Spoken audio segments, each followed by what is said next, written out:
নমস্কার দর্শক বন্ধুরা, আমার এই ভক্তিমূলক চ্যানেলে জানাই সকলকে স্বাগত। আশা করছি ঈশ্বরের কৃপায় সবাই ভালো আছেন এবং সুস্থ আছেন।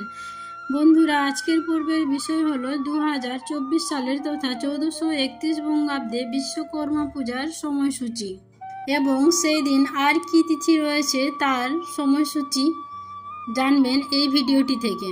তো বন্ধুরা, তার আগে সকল দর্শক বন্ধুদের কাছে অনুরোধ রইল, আমার এই চ্যানেলটিতে যদি নতুন হয়ে থাকেন তাহলে অবশ্যই সাবস্ক্রাইব করে আমার পাশে থাকবেন এবং ভিডিওটি ভালো লাগলে একটি লাইক এবং বাবা বিশ্বকর্মা দেবের অশেষ কৃপা পেতে কমেন্ট বক্সে অবশ্যই লিখবেন জয় বাবা বিশ্বকর্মা। তো বন্ধুরা, আসা যাক এবার মূল পর্বে। বিশ্বকর্মা হলেন দেবশিল্পী। তিনি আমাদের সমস্ত শিল্পীর অধিষ্ঠিত দেবতা। বিশ্বকর্মা পুজোর উৎসমূহ কিন্তু অনেক প্রাচীন। বিশ্বকর্মা দেব হলেন বৈদিক দেবতা, যিনি সমস্ত সৃষ্টি নির্মাণ করেছেন। বিশ্বকর্মা পূজা প্রতি বছর 17 সেপ্টেম্বরই পালিত হয়।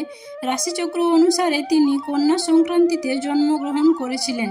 ভগবান বিশ্বকর্মা দেবকে বিশ্বের প্রথম প্রকৌশলীও বলা হয়।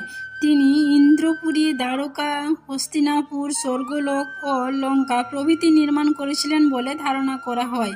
পৌরাণিক বিশ্বাস অনুসারে বিশ্বকর্মা ব্রহ্মাদেবের সপ্তম পুত্র হিসাবে পরিচিত। রাশি অনুযায়ী কন্যা সংক্রান্তিতে বিশ্বকর্মা পূজা পালিত হয়। এতে বিশ্বাস করা হয় যে তাঁতি কারিগর এবং শিল্প কারখানা সাথে যুক্ত ব্যক্তিদের এদিন ভগবান বিশ্বকর্মা পূজা করা উচিত। এতে তাদের ব্যবসায় ও কাজে অগ্রগতি হয়, এর ফলে তাদের সম্পদ বৃদ্ধিও পায়। বাংলার 31শে ভাদ্র ও ইংরেজি 17 সেপ্টেম্বর 2024 মঙ্গলবার পালিত হবে শ্রী শ্রী বিশ্বকর্মা পূজা। এদিন সকাল 11:05 মধ্যে অনন্ত চতুর্দশী ব্রত। এদিন ভাদ্রী পূর্ণিমার নিশি পালন। প্রদোষে সন্ধে 5:37 গতে ও রাত্রি 7:17 মধ্যে শ্রী শ্রী সত্যনারায়ণ ব্রত। এদিন সরস্বতী সংক্রান্তিকৃত ও স্নানদানাদি এবং অন্যথায় শ্রী শ্রী বিশ্বকর্মা পূজা আচার বশত করন্ধন।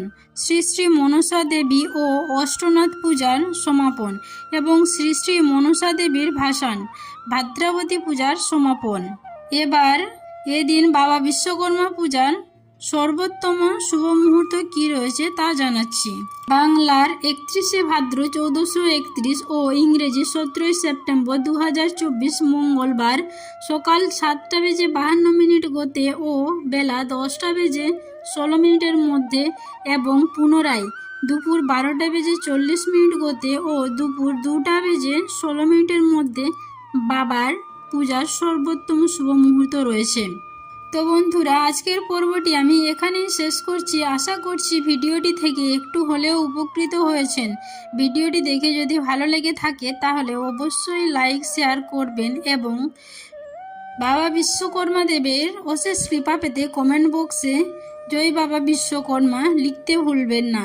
আর যদি চ্যানেলে নতুন হয়ে থাকেন তাহলে চ্যানেলটি অবশ্যই সাবস্ক্রাইব করে আমার সাথে থাকবেন।